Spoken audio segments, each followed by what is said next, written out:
నమస్కారం NS news కి స్వాగతం. నా పేరు ఉషా. ముందుగా ముఖ్యాంశాలు. దమ్మాయిగూడ సాకేత్లో నివాసం ఉంటున్న దివ్యలత అనే మహిళ తనను నంగునూరి అశోక్ గుప్తా అనే వ్యక్తి గత 20 సంవత్సరాలుగా తనను వాడుకుంటూ మోసం చేయడమే కాకుండా మరో 10-15 మంది మహిళలను కూడా తనలాగే మోసం చేస్తున్నాడని తెలిపింది.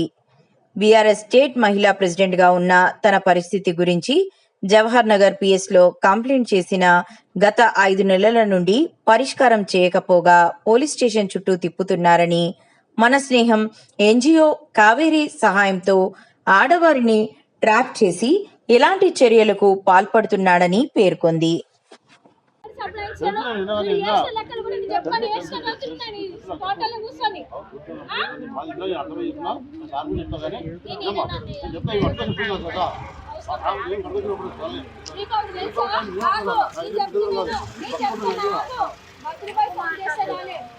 ఇంద్రన్న ఫోన్ చేస్తే రాలే, ఎమ్మెల్యే ఫోన్ చేస్తే రాలే, నవీన్ ఫోన్ చేస్తే రాలే, నవీన్ గౌడ్ ఇంతమంది ఫోన్ చేస్తే నేను ఎందుకు వస్తాను?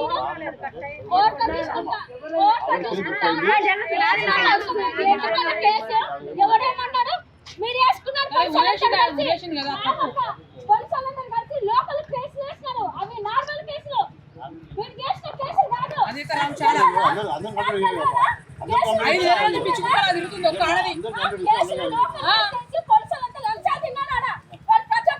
మహిళలకు ఇట్లా న్యాయం చేయకపోతే ఇట్లా తప్పు సార్. మీరు ఇన్ఫార్మ్ లో రెస్పెక్ట్ ఉన్నది. ఇన్ఫార్మ్ రెస్పెక్ట్ క్లియర్ చేసినాం మేము. అండలా ఉండాలి, కాపాడుకోవాలి.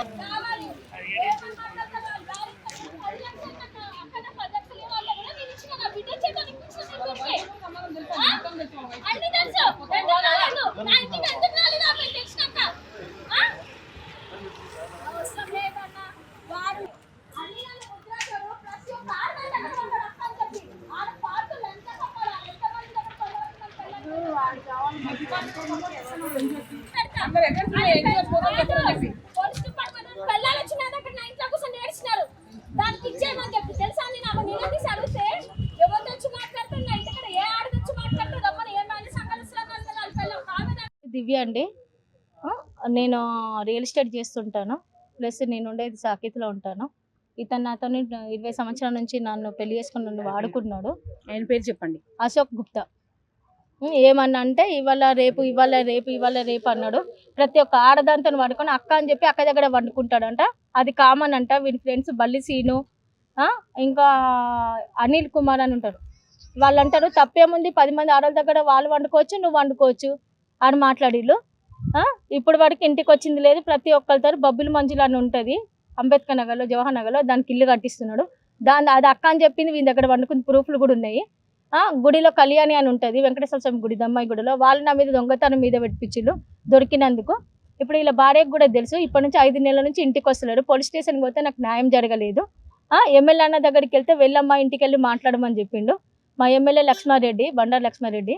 నేను అన్న ఆధ్వర్యంలోనే ఉంటాను. నేను టీఆర్ఎస్ పార్టీ లీడర్ని. కానీ నాకు ఇక్కడ న్యాయం ఎక్కడ జరుగుతలేదు. అట్లా అని చెప్పి ఇక్కడ ఉన్న మహిళా లీడర్లు అందరూ వచ్చినారు నాకు న్యాయం చేయడానికి.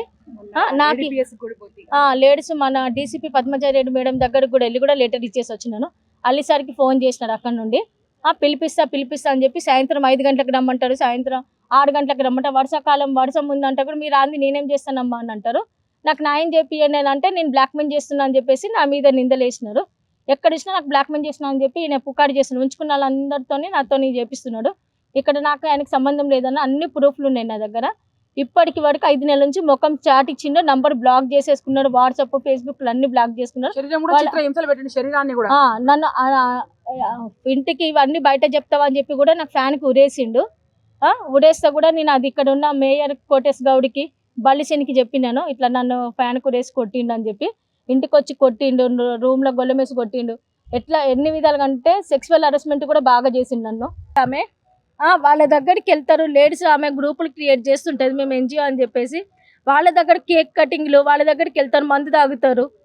ఏమన్నా అంటే నేను ఎన్జిఓ. అవును, వాడిని దగ్గర పెళ్లి చేసుకుని ఉన్నాడా, ఉంచుకున్నట్టుగా ఉన్నాడు, ఆడు మొగోడు వాడు అని ఆమె మాట్లాడుతుంది కావేరి అని. ఆమె పేరు కావేరి ఎన్జిఓ. ఇప్పటి వరకు ఎంతో మంది గ్రూపులు క్రియేట్ చేసిన ఆమె అందరి లీడర్లు ఇవి. ఇక్కడ ఉన్న కార్పొరేటర్లు దమ్మాయి కూడా బాలాజీ నగర్, జవహర్ నగర్ పెట్టి అక్కడ ఎన్జిఓ అని చెప్పేసి అమ్మాయిలను సప్లై చేస్తున్నాడు. వాళ్ళ ఇంట్లో అమ్మాయి సప్లై చేసేది కూడా తెలుసు. శ్రీనివాస్ అనే పోలీసు ఉన్నాడు, క్రైమ్ రిపోర్టర్. వాళ్ళ భార్య కూడా నా దగ్గరికి వచ్చి కూడా నా మొగడు ఇట్లా ఈమె దగ్గర పోయిండు, నువ్వు వచ్చి నాకు సపోర్ట్ చేయాలక్క అన్నది. నేను కూడా ఒక స్టేట్ మహిళా ప్రెసిడెంట్నే, కానీ నాకే అన్యాయం జరిగింది. ఇక్కడ ఇట్లా వీళ్ళు ఎంతమందితో వీళ్ళు ఫ్రెండ్స్ వీళ్ళు ఎంతో మందితో అన్యాయం చేసుకుంటూ వచ్చినారు. ఇప్పుడు నాకు న్యాయం చేయాలని మీడియాని సంప్రదించిన, నాకు మీడియా ఇచ్చినాను. 5 నెలలు అవుతుంది. 5 నెలల నుంచి నాకు తిరుగుతున్నా. పొద్దున సాయంత్రం అక్కడ డబ్బులు ఇచ్చాడంట సార్, పోలీసులకు లంచం ఇచ్చాడంట, 5 లక్షలు తీసుకొని ఇచ్చాడంట. అది కూడా నాకు అప్పుడే తెలిసింది ఇస్తున్నాడు అని చెప్పి వీళ్ళు ఫ్రెండ్స్ అంతా చెప్పినారు. అది కూడా నేను అల్లిసారికి కూడా చెప్పిన, అల్లిసారికి కూడా అన్నా, సార్ మీరు డబ్బులు తీసుకుంటున్నారంట సార్, తీసుకోండి నాకైతే న్యాయం చేయండి సార్ అని కూడా అల్లిసారితో కూడా అన్నా నేను. లేదమ్మా వాడు లంచ కొడుకు అట్లా అంటున్నాడు ఇట్లా అంటున్నాను అన్నాడు. కానీ అది మాత్రం ఇప్పటి వరకు అల్లిసారి ఏమంటారు ఫోన్లో ఈయనతోని, అశోక్ గారు ఎక్కడున్నారండి మీరు రాండి అని మాట్లాడాను తప్ప ఇప్పటి వరకు 5 నెలలు అని పోతే ఇప్పటి వరకు పట్టుకొచ్చింది లేదు, తీసుకొచ్చింది లేదు. వాననక ఎండనక పోయి అంటే సాయంత్రం 6 గంటలకు పోలీస్ స్టేషన్లో కూర్చోండి అంటాను నేను. ఇక సిఎస్ఆర్కి మాట్లాడితే మేమేం చేస్తామమ్మా, వాడు ఇన్నంది ఏం చేస్తావు చేసుకోపో. సిఎస్ఆర్ సైదులయ్య మా జవహర్ నగర్ పిఎస్లో ఇచ్చినాను. నేను ఒక్కటే అన్నా, సార్ నాకు న్యాయం చేయాలి, నన్ను వద్దంటున్నాడు కదా, 2 కోట్లు ఆడు మీద పెడతాడో ముంగడ పెడతాడేమో పెట్టండి.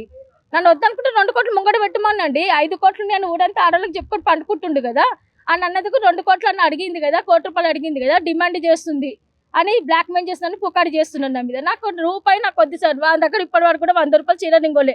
వానికే నా బంగారం అమ్మి కూడా 5 లక్షలు 10 లక్షలు 20 లక్షలు కూడా నేను ఇచ్చినవి ఉన్నాయి, ప్రూఫ్లు కూడా ఉన్నాయి, గిరిబెట్టి ఇచ్చినవి ఉన్నాయి. మా అమ్మోళ్ళు ఇచ్చిన పైసలు కూడా వానికి ఇచ్చిన నేను, ఆ ప్రూఫ్లు కూడా నేను పెట్టుకున్నాను. ఇప్పటివరకు నా దగ్గరకు వచ్చి నా దగ్గర ఏం లేదన్నట్టుగా వస్తాడు, తింటాడు, తాగుతాడు, పంటాడు. మా పిల్లల ముంగడు కూడా ఇల్లు కొనిస్తాను, ఇల్లు కట్టిస్తాను, పాపను మా కొంటలకి చేసుకుంటానని చెప్పిండు. ఇవన్నీ చెప్పుకుంటూ వచ్చి నమ్మించిండు నన్ను. నాకు ఫస్ట్ మ్యారేజ్ అయింది, డైవర్స్ అయింది సార్. డైవర్స్ అయిపోయింది. పాప బాబు ఉన్నాడు. పాప బాబు ముంగడ కూడా ఒప్పించుకున్నాడు, పెళ్లి చేసుకుండు. పాప బాబు ఈయనకు పిల్లలు లేరు. అప్పటి నుంచి నాకు 15 సంవత్సరాలు ఉన్నప్పటి నుంచి పరిచయం ఈయన. మా ఆయన ఉన్నప్పటి నుంచి కూడా ఇంటికి వచ్చినాడు. డైవర్స్ కాగానే నేను చూసుకుంటాను, నీతో నేను ఉంటాను ఎంట పడి కూడా నాకు కూల్ డ్రింక్లో మందు తప్పించి కూడా నాకు సెక్సువల్ హరాస్మెంట్గా చేసి నన్ను రేప్ చేసినట్టు చేసి పండుకున్నాను. నా దగ్గర పండుకొని నేను చూసుకుంటా అని అన్నాడు.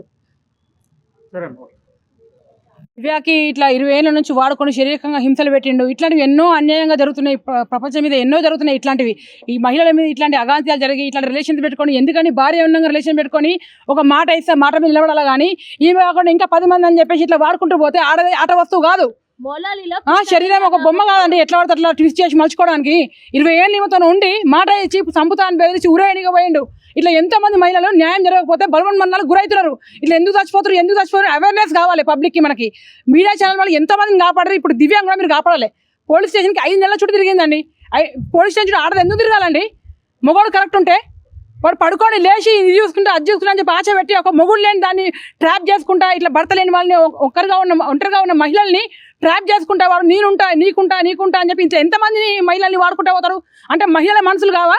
మహిళలు మనుషులు కారా? మనకి అమ్మ గుట్లాడేవాడు ఒక ఆడదానికే పుట్టిండు కదా. ఎన్ని రాత్రులు ఈమె పగలు రాత్రితో శారీరకంగా వంట చేయించుకొని ఈమె ఒక స్లేవ్ లాగా వాడుకొని ఇవాళ మనం వదిలేసి నేను చంపేస్తా అని చెప్పి బెదిరియడం ఎంతవరకు ఈమె థ్రెట్ ఉంది. ఇప్పుడు మీడియా వాళ్ళు సపోర్ట్ చేయాలండి మాకు. ఇట్లాంటి ఆడవాళ్ళు బలవన్మరణాలకు గురి కాకుండా ఇట్లాంటి ధర్నాలు చేస్తేనే ఆడది కరెక్ట్గా బతుకుతుంది. ఆడది ఆదిశక్తి నిరూపించుకోవాలి. మేము వదిలేదు ఎక్కడ దాకా అశోక్ గుప్తాని తెచ్చేయాలి అంతే. మాకు పబ్లిక్లో మనకు చెప్పు దెబ్బలు కొడతాయి. ఇట్లాంటి మున్నా కొడుకులు కరెక్ట్ ఉంటారు ఆడవాళ్ళ దగ్గర. లేచి నేను సెంది పెట్టుకోవాలి, ఎందుకు థియేటర్ మాటలు చెప్పి ఆడవాళ్ళని మోసం చేయాలండి? ఇట్లా ఎంతోమంది ఆడవాళ్ళు 4 గోడల మధ్య నలిగిపోతున్నారు. పిఎస్లో న్యాయం జరగక ఎక్కడ పోక మాలాంటి గట్టిగా కూర్చుంటేనే ఇటువంటి ఆడవాళ్ళు గట్టిగా బతుకుతారండి. ఎందుకంటే పిల్లలకు అన్యాయం అవుతున్నారు, బలవన్మరణాలకు గురై 2 చిన్న పిల్లలు కూడా వదిలేసుకుని ఎన్ని కేసులు చూసాం మన మీడియాలో. రోజు 10 కేసులు వస్తున్నాయి. అంటే ఆడపుల్లి ఆదిశక్తిలా ఉంటారు. గల్లీకి ఒక ఝాన్సీ లక్ష్మీబాయి ఉంటేనే ఇట్లాంటి ఆడవాళ్ళకి మనం నియమించడం అవుతాము. ఛత్రపతి శివాజీ ఝాన్సీ లక్ష్మీబాయి ఉత్తగలేరండి ఆ కాలం నుంచి. ఈ కాలం కూడా గల్లీకి ఒక ఝాన్సీ లక్ష్మీబాయి ఉండాలి. లీడర్లు ఎందుకు ఉన్నారండి? పట్టించుకోవాలి గల్లీకి. ఇట్లాంటి మున్న కొడుకు లీడర్లు సపోర్ట్ చేస్తున్నారు. ఎన్జిఓల పేర్ల మీద ఎంతమంది పడుకోబెడుతున్నారండి? ఎన్జిఓల పేరు మీద ఎన్జిఓలుగా పబ్లిక్ సేవ చేసేది ఎన్జిఓ అంటారు. ఇలా ఎన్జిఓ అనేది వ్యభిచార ముట్టలవుతున్నాయి. దమ్మాయిలు ఎన్నో ఉన్నాయి. అట్లాంటి ఎన్జిఓలు ఎన్నో ఉన్నాయి. మూపియాలండి, గవర్నమెంట్ పట్టుకోవాలి ఎన్జిఓలని. ఒక ఎన్జిఓ దగ్గర సపోర్ట్ అడిగితే నువ్వే కాదు ఇంకా 10 మంది అనుకుంటారు మొగోడు అంటే. ఇదేందండి ఎన్జిఓ పద్ధతేనా? ఒక ఆడది కూడా నడుతుంది ఎన్జిఓ. అంటే ఎన్జిఓ అంటే వ్యభిచారం ముట్టలు ఇవి. ఎన్జిఓస్ మూసేయాలండి, ఇట్లాంటి ఎన్జిఓస్ మూసేయాలి. పబ్లిక్కి సేవ తగ్గింది, వాళ్ళకి మేమవుతున్నదండి. ఒక్కొక్క మొగాడు దగ్గర దింపాలి, ఆడవాళ్ళని చూపించాలి, పైసలు సంపాదించాలి. ఇది ఎన్జిఓస్. ఇక్కడ జరిగే అన్యాయం అమ్మాయి కూడా చాలా ఎన్జిఓస్ ఉన్నాయి, అన్నిటిని మూపియాలి. మహియారాజ్ యాదవ్ పబ్లిక్ ఫైటర్.